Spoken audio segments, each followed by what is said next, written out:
This is an important one. The structure of open world games is kinda weird. Yeah, I think that's true.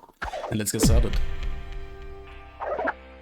The structure of most open world games is weird. The majority of them present players with massive maps that contain— Yep, you see this? All those little side quests in Halo Infinite, I did everything, and they are kinda pointless because there's no personality behind it, there's no reason behind it. It just feels empty doing all that shit, besides the main story. The only important thing in this game is just the main story, the rest is kinda irrelevant. countless activities to engage with, but progression isn't all that tied to doing those things. Instead, progress typically involves completing a series of story missions. Exactly. And in a lot of Just said cases, it, man. feels almost like the developers created what could have just been a linear game and set it inside their big map, leading to the main quest and the open world feeling kind of disconnected from True. each other. And because of this, with a lot of open world games, you can pretty much just ignore the open world. Solely doing the main quest is usually all that is needed. Just make a linear game out of it. Like, why the open world? It's just, you could put that effort into a much better linear game. This is why I'm not a big fan of the Elden Ring open world game. Progress as the Or the open world area in Elden Ring, because those closed off areas, those main bases where you need to rush in and kill the bosses, man. They are great, they're well done, but the open world itself, it feels a bit empty. rewards received from completing story missions oftentimes improve the character enough for the player to be able to overcome any challenge they may be faced with. Any character progression earned from doing optional activities may make things easier, but not doing them is rarely detrimental. Like, at least on the standard difficulty, games like Ghost of Tsushima, Horizon Zero Dawn, and Red Dead Redemption 2 can be beaten easily enough by just mainlining the story. Of course, very few players will approach a title in this way right off the bat, as they'll be feeling out how the open world ties into the Yeah, I'm a completionist and I need to do everything. It is what it is, man. Game, and also be driven by their natural curiosity to see what the world is about. And especially with the three titles I just mentioned, it's no surprise that players would be curious to explore them. Their worlds are gorgeous and expansive. Yeah, the thing is, they don't look at these, they maybe look one time at the gorgeous world. They think, yeah, what a nice landscape, what a nice view, but then they just press M, open the map and teleport to that area to mark this area. And this is why I'm not a big fan of maps in general in open world games, or yeah, in all games. It takes the immersion out of it. They contain mysteries to uncover and possess tiny details that make almost every location But is it worth it for the sake of convenience? We don't know. lived in, telling Maybe. small stories of the places players come across. There is a lot to love about these worlds, but mechanically they don't matter that much. So as time goes on and the initial shine wears off, players will be less likely to engage with the world. This type of behavior is exacerbated even further when titles include story elements that call for urgency. If the main motivation for a character is to find their child or rescue someone important to them, doing anything that doesn't work towards that goal feels weird. This sense of urgency is almost always artificial, as players can take as long as they want without it impacting anything, but this kind of disconnect has always been hard for me to get past. For instance, The Witcher 3 opens with a section primarily meant to establish the bond between Geralt and his when you need to help out Ciri, but meanwhile Geralt is just playing Gwent. daughter Ciri. Although this segment is a dream, so the events of it technically never happened, it gives a good sense of what daily life would have been like for the pair back when they lived in Kaer Morhen, and it gets the player to care about Ciri pretty much immediately. The dream ends with her being attacked by the Wild Hunt, and as Geralt reflects on it afterwards, he states that the only time Ciri appears in his dreams is when she's in danger. Then a little while later, Geralt is explicitly told that Ciri is in trouble because she's being pursued by the Wild Hunt. This setup got me invested in wanting to help Ciri above all else, and while I didn't ignore every single optional activity I came across, I was far less likely to engage with them because they didn't contribute to my goal of finding Ciri. Now, for plenty of people, this probably isn't a problem. It just depends on where one— Yeah, but the frying pan side quest, where you make it clean, was it that one with the old lady at the beginning? Yeah, that one is important. draws motivation from. For those who are intrinsically motivated, exploring for the sake of exploring will be enough reason to engage deeply with the various aspects of a game's world. But for those like myself who are more extrinsically motivated, that drive won't last nearly as long. And once it is clear that many aspects of a title aren't all that important for progression, they will start to just seek out the things that are. So more needs to be done to encourage those players to explore. With a lot of games, the predominant strategy for getting getting players to engage with the open world seems to be just placing story missions far apart from each other. The idea being that while traveling from quest marker to quest marker, players will get distracted by things along their path. This certainly will work for those intrinsically motivated players, but it poses a bunch of problems. The big one being that a lot of the time moving between mission markers will lead to traversing the same areas over and over, which gets boring quickly and is more likely to encourage players to fast travel than to interact with the world. Also, for me at least, when I choose to do a quest, I'm focused on getting it done, meaning I'm less likely to stray off the path, especially when it has nothing to do with my goals. I mostly just think that exploration is at its best when it is the goal. And it seems a bit weird to me that so many titles sell themselves on being able to explore these massive open worlds, but then don't utilize them all that effectively in their core gameplay loops. If a studio is going to put so much effort into crafting an engaging main quest as well as a detailed and full open world, the two aspects should complement each other instead of making each other weaker. In Nakey Jakey's video, Rockstar's game design is outdated, he discusses this idea by examining the conflicting nature of Red Dead. Damn, I just can't fully agree with that one. It is exactly what I think. Redemption 2's mission design, which focuses on providing players with a very specific experience, and its open world, which aims to create a sense of player freedom. Noting that because Rockstar has one foot in each of these contrasting design philosophies, it leads to both aspects being less effective than games that are just dedicated to one. And this problem isn't exclusive to Red Dead Redemption 2. Really, most open world games have a bit of a main quest problem. Between how their stories are presented and the way their missions are structured, they often end up funneling players into a linear experience, taking the openness out of the open world. And this is pretty much the opposite of how it should feel. When I play an open world title, I want almost everything I interact with to have importance. I want to feel like whatever I personally feel, look at this one. Wait a second. Important. Here, Elden Ring. The open world makes this game worse in my opinion. It is not really an open world game. It is more of a sectioned game. Those are multiple regions which are connected in a way, like levels which you can choose to play in which one you want. Let's say it like this. They have markings where you can clearly see that these specific regions are basically one level, and they have like typical sub-levels. But the thing with Elden Ring is that you can just go to the end area, get the best weapon, and destroy everything. I find that boring. I think that that is even a possibility in a Souls game is boring. And people come and say this game is hard. It's quite easy if you just know what to do, man. You just need to think a bit, you need to explore a bit more. You suffer for some moments, but when you get those weapons, this game is easy. It's sad. But not... 2 boss fights were pretty hard in this game. The rest was pretty easy. Yeah. I want to feel like whatever I'm doing at any given moment is the right thing to be doing. And yeah, you guessed it. This is the part of the video where I talk about Breath of the Wild for a bit.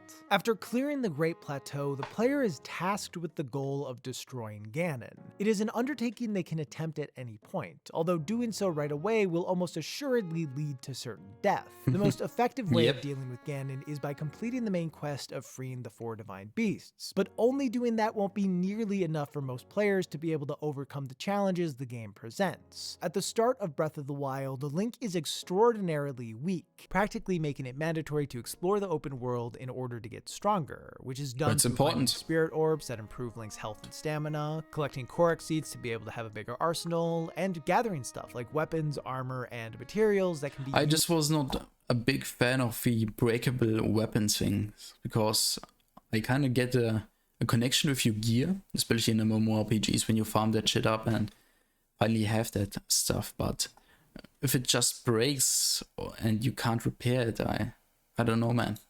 To improve Link's equipment and provide other mechanical bonuses. But yeah, in general, this is a great game. Like, you already know that. Ganon is technically optional. It is on the player to determine what combination of activities they want to engage with in order to be properly prepared for the final fight, giving more weight to things that are typically just seen as side tasks. On top of that, even the way the main quest is presented helps set the tone for how players should approach the game. I think by having the initial goal be to destroy Ganon, it puts the focus on Link becoming becoming strong enough to beat him, whatever that might take. There certainly is some urgency to this, as his existence threatens what is left of Hyrule, but I don't think it creates nearly as much urgency as it would have had the main quest been labeled something like Rescue Zelda. In general, saving a loved one is personal in a way that defeating a villain is not. It's a concept that most people will be able to relate to, so it acts as a stronger pull. Furthermore, beating the bad guy is how most games end, as that is what heroes do, but the safety of others isn't always guaranteed, making it feel like more of a threat. Now, chances are, Nintendo will never,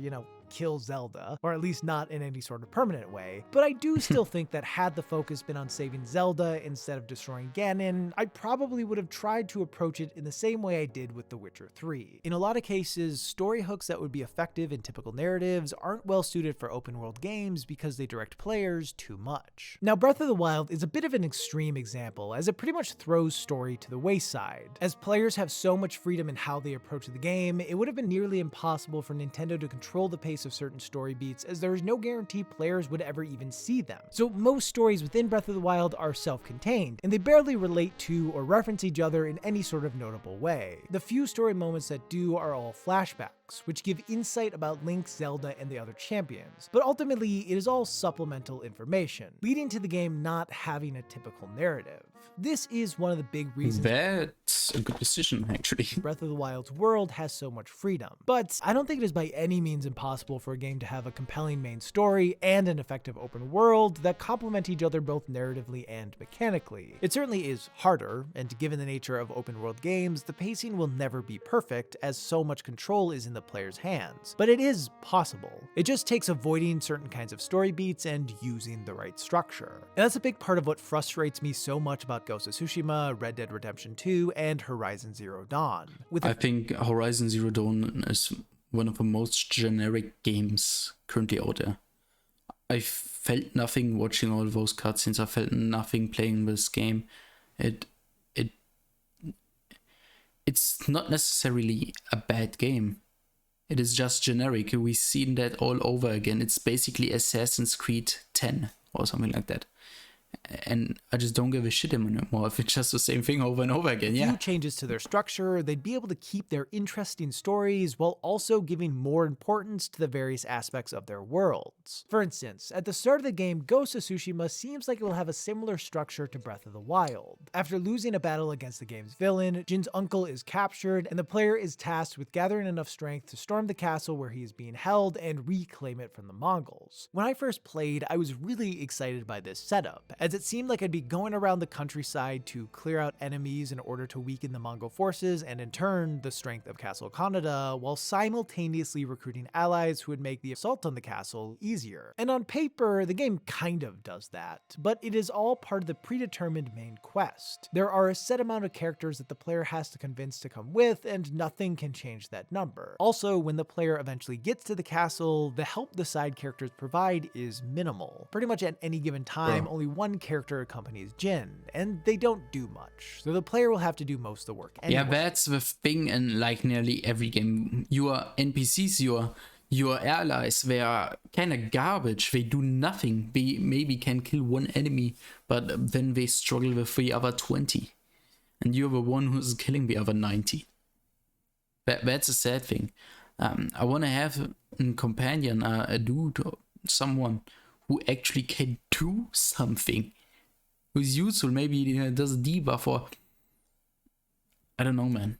Just make them stronger. Getting strong enough to invade the castle is dictated by the story, not the actual progression of Jin's abilities or the player's skills. Just to see what would happen, when I first played, I went to Castle Kaneda early, and instead of being able to do anything there, I got a warning that I was entering an area with overwhelming forces, and then I got shot at by archers that I couldn't really do anything about before promptly dying. And I get that I shouldn't have expected it to be any different, but it still felt pretty disappointing. Imagine though if it were possible to attack the castle at any point. Doing so without the proper support would be near impossible, but it would be an option. Taking out Mongol forces could chip away at the strength of the castle, and the more allies the player recruits, the fewer enemies they would have to face on their own once they got there. This formula could have been repeated for each of the major areas, giving set points to real story beats, which would have made it possible to have a cohesive narrative while also creating a sense sense of freedom, essentially taking Breath of the Wild's design philosophy and splitting it into smaller sections that are worked through linearly. This type of structure would encourage player choice, as they would be in charge of deciding what to do in order to increase their chances of a successful invasion, putting the importance on player-driven gameplay and not just the story. Of course, while I think that this approach would work for Ghost of Tsushima based on how its regions are set up, it wouldn't make nearly as much sense for a game that isn't about overcoming some insurmountable challenge. So a title like Red Dead Redemption 2, which is more about moment-to-moment living, wouldn't fit great with this sort of approach. Oddly enough, an example of a structure that would have worked for RDR2 can be seen with Far Cry 5. Please stay with me. The game is split into 3 regions that can be tackled in This game, man, it was, I don't know, open world boring. games is weird. The majority of No way, I just skipped so much. Where was I? When did these?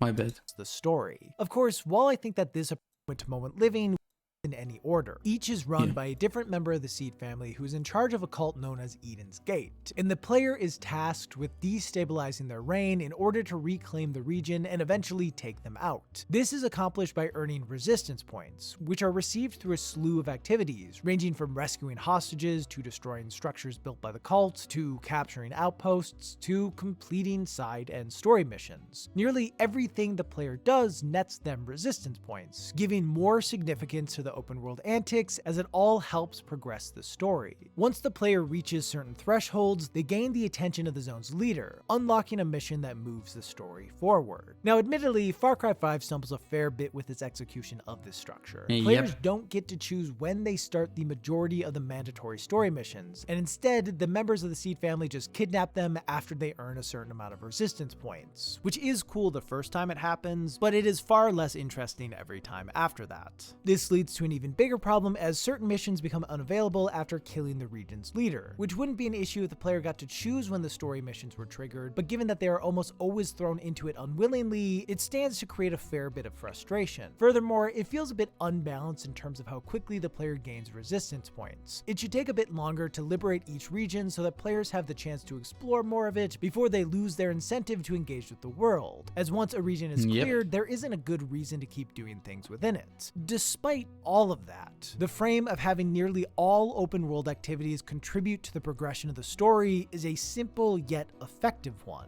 It still puts weight on doing actual missions as they will yield bigger rewards, but it gives more of a reason to interact with the various happenings in the world as they also will bring about progression. To be honest, it seems like Red Dead Redemption 2 almost had a system that operated similarly to this with the camp.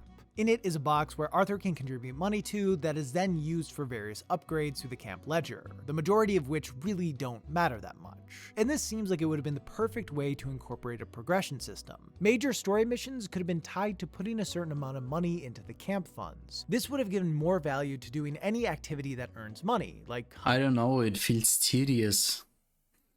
fishing, robbing, completing bounties, and hell, even playing poker. For this sort of change to work, the amount of money earned from every activity, especially missions, would have to be rebalanced. But if done right, it would encourage players to do everything the game has to offer. This would mean a handful of quests that are currently mandatory would probably have to become optional, as it would be tedious to fill the camp funds 80 times or whatever, but given the contents of some of the missions in the game, I don't think that's expressly a bad thing. Along with incentivizing players to explore and engage with the world, it also would have made money matter more. While there are plenty of things to spend cash on, money as a resource never felt that important to me, as the vast majority of items I could buy were cosmetic. After getting some cool threads and guns I liked, I didn't really need money for much, but I kept getting it for completing missions. And because I didn't have anything to do with it, it eventually stopped feeling like a useful reward. Had there been a stronger mechanical reason to spend it, getting money would have felt more meaningful. Now, not all open world games need to have every activity lead to progression.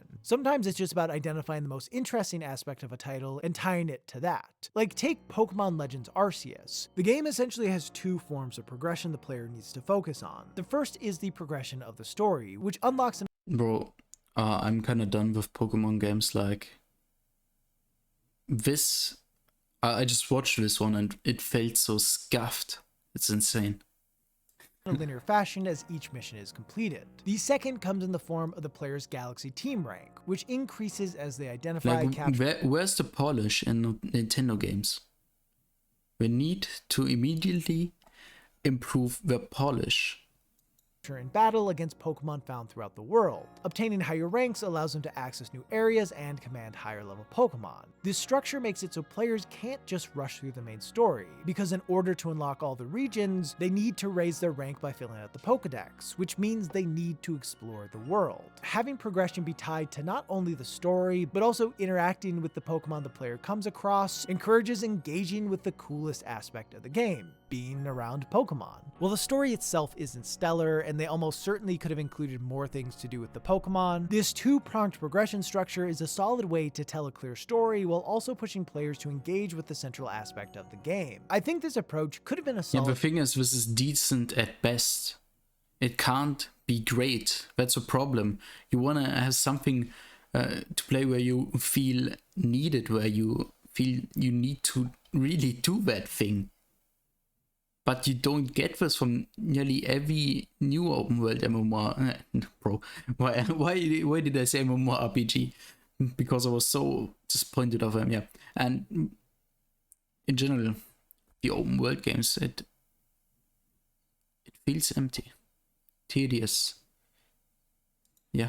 Fit for Horizon Zero Dawn. In my opinion, the game has two things going for it that make it stand out: an intriguing story and robot dinosaurs. Uncovering the mystery of what happened to the world and how Aloy fits into it all is a great experience. And the fights against the robo-dinosaurs, especially the bigger ones, call for a ton of creativity and full utilization of Aloy's arsenal, making them extremely satisfying. That's subjective, but the story was, in my opinion, pretty bland and boring. Down. The main issue is that these two aspects— The thing is, it's not that hard to entertain me. I laugh at the stupidest shit. I enjoy one of the shittier stories, but in general, open world games, they can't get me hooked, man. Don't mix all that often. The main quest does take Aloy all around the world, discovering ruins and protecting cities, but the most common enemies in these sections are humans and corruptors, which, when compared to the wide array of robots in the wild, are rather boring to fight. As for the dinosaurs themselves, engaging with them is almost always optional. There are some incentives to interact yeah, you know what? It feels like to fight those big dinosaurs. It feels like a shitty version of Monster Hunter World. Them, like getting slightly better weapons or being able to hack different kinds of robots, but these upgrades aren't all that pivotal, so the activities to get them are easily skippable. And it's a shame, because the content centered around the dinosaurs is the most fun stuff in the game, whether it be the cauldrons, the hunting ground missions, or just finding a big dinosaur in the wild and learning how to take it out. I think had they added a system similar to the one in Arceus, where the player needs to hit a certain threshold of research points in order to progress that are earned from doing robot-related activities, it would have better encouraged exploration and given more importance to the coolest part of the game. And just to cover my bases, it is entirely possible that Horizon Forbidden West improved upon the structure of the first title in some notable way, but I beat like 8 open world games for this video, and the idea of playing another one right now brings me physical pain. Obviously, every idea I've suggested— if you already say something like that, it wasn't a good experience in the first place. Fine-tuned just right to work. But I think in general, these kinds of structures help players like me who are extrinsically motivated get more engaged with the title's open world, while not really changing all that much for those who would just explore it anyway. What I like most about them is that they safeguard players from rushing through a story, making it so even if a narrative calls for urgency, they can't just— You see this. Making Look it at so this. even if a narrative Bro, I've never seen something that empty calls for urgency and uninspiring than this shit. I was a big fan of Pokemon games, but this just kills me. I see this and it feels so lifeless. How can that be? they can't just abandon the world around them. Man. It's also worth mentioning that regardless of structure, a game's difficulty can play a big role in getting players to explore as well. A recent example of this can be seen with Elden Ring, which uses punishing bosses to gate progress. These fights, especially the early ones, are balanced— This game doesn't do a perfect job on open world, but it's much better than most of nearly every open world game. in a way where low-level characters without much gear will be at a huge disadvantage. So when players hit these bosses for the first time, they will most likely get decimated unless they're really good. Now, FromSoft games have always featured bang your head against the wall bosses, but the scales seem tipped in their favor more than normal, leading to the standard get good approach not feeling as viable. The goal of this design is to get players to realize they aren't ready for a challenge, so they go off to engage with the other parts of the world. In Elden Ring, and then you become too broken and destroy all of these bosses. Razbuten was a joke, man. Doing so will net them weapons. Even though this was one of the best boss fights I've ever experienced, lore-wise, story-wise.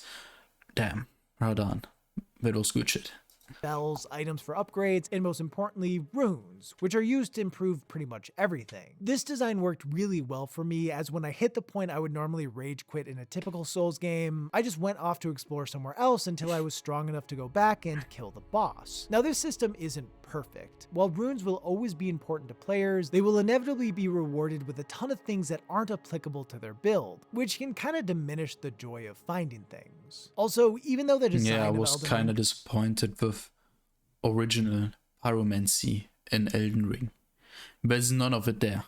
There are incantations which are like, have the dark pyromancies, like the dragon pyromancy. I'm not a big fan of that. I want to have the original fire fan. I want a bad fire vortex, but you just get those standard pyromancy spells from the older series, and I was just disappointed that they didn't include something new with standard pyromancies, because I was a big fan of that one. But you know what they did? They made a shit ton of sorceries. Damn. For nearly everything. I got so many sorceries on there. Damn, yeah, that's nice for everyone who plays a sorcerer, but not for me. I just want to have my standard fire dude. There's no fire infusion. There's a blood flame infusion, which makes you do more blood damage, I guess, yeah. But there's no proper fire infusion. What the hell? As an incantation, you need that. It can't be that you need to be forced to use a Ash of War on a weapon to just get the fire infusion. That doesn't make any sense, mate. Clearly wants players to explore the world instead of getting hard stuck on one boss. Some people are really stubborn, so they will spend 7 hours trying to kill. It's good content when it is something like this. Something that they're really. And I tried it with my friends too. Like, I played this game solo, and I played it in a trial when it was reduced to just a duo, and beating this boss with 3 people, it's kind of hard. It's easier when you do it solo because you can read his movement, but if you try to fight this dude with 3 people, he will change attacks mid-air, and that's crazy, man.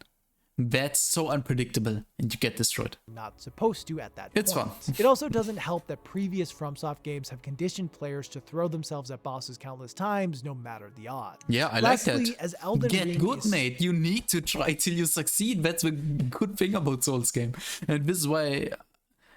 This is what I miss in Elden Ring, to be honest. Such a massive game. You want to suffer and then to overcome it. Yeah. Difficulty it is feels not 10 times greater, man. Throughout, because it'd be kind of impossible to do so. For me, there was a good chunk in the middle where I dominated every boss I came across. That's a problem. And it wasn't until the end when things got a bit more linear that the bosses became challenging. Beast, Clergyman, and Millennia. Again.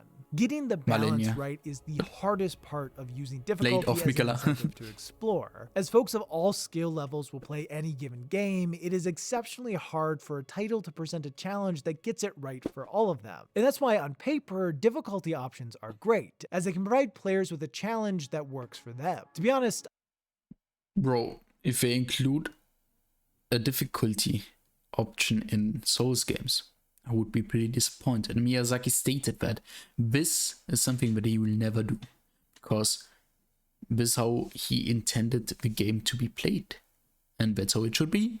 Either where you suffer or you don't, or you suffer and achieve more things and you're happy at the end. I wouldn't be Easy. surprised if a handful of my issues with certain open world titles would be soothed if I always played at the difficulty option best suited for me. The problem is, it's tough to know what that setting will be before playing a game. Like, I don't know if a title will be too easy or too hard for me on the normal difficulty. So it takes playing a fair bit before finding out what I should set it to. And even then, I find it hard to switch, as I feel pot committed to the experience I started with. I completely understand this part of the problem is largely Always take the hardest difficulty, I think. on me. It makes much more enjoyable. You need to actually use your pots and see what the weakness of the enemies are. And I need to be better about finding the best difficulty option for my skill level. I just wish that was easier to do.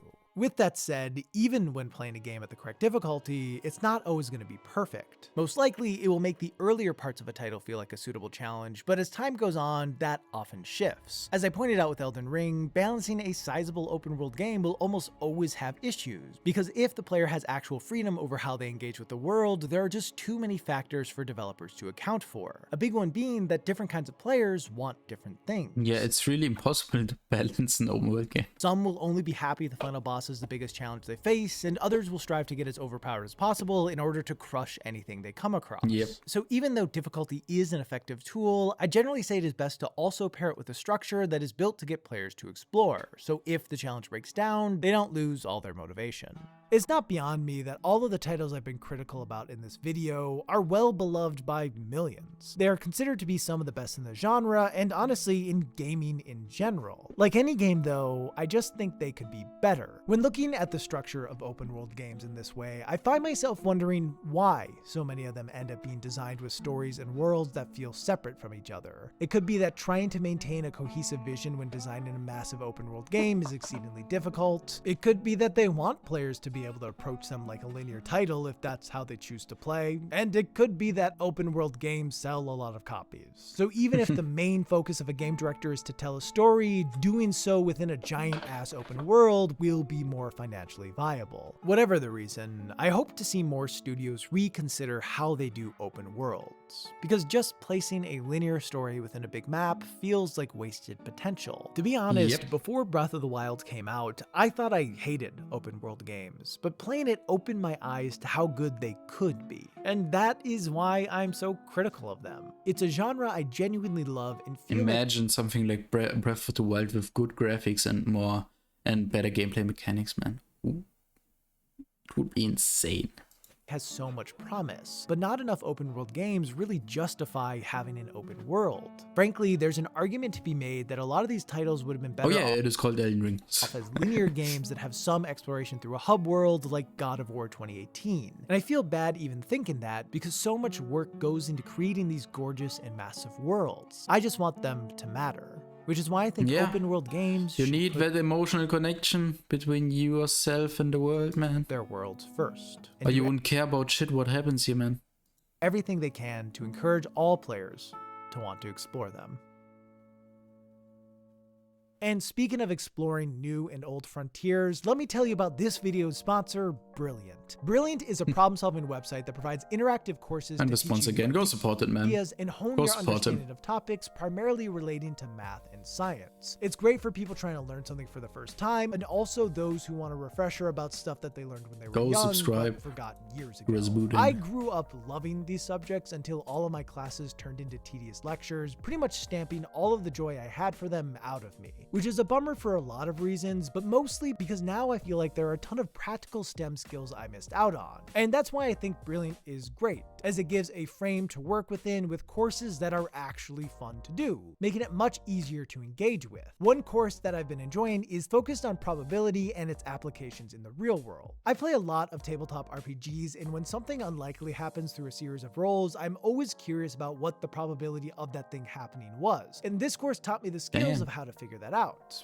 which is rad. So to get started, go to brilliant.org/Razbuten and sign up for free. Also, the first 200 people that go to that link, which by the way is also in the description, will get 20% off the annual premium membership. It's a great service that honestly everyone could benefit from, so go check it out. Anyway, thanks to Brilliant for sponsoring this video. For those still here, bless up. Thank you to my patrons for making this channel possible, and a special shout out to William Glenn H for being an honorary Bag Butin.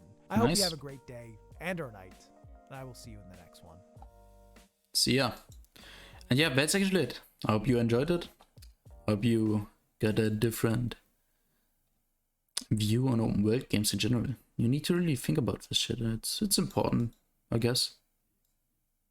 Okay, it's not really important for your life or relevant for it, but it's a nice subject to listen to give a opinion about. Yeah, I like enjoying.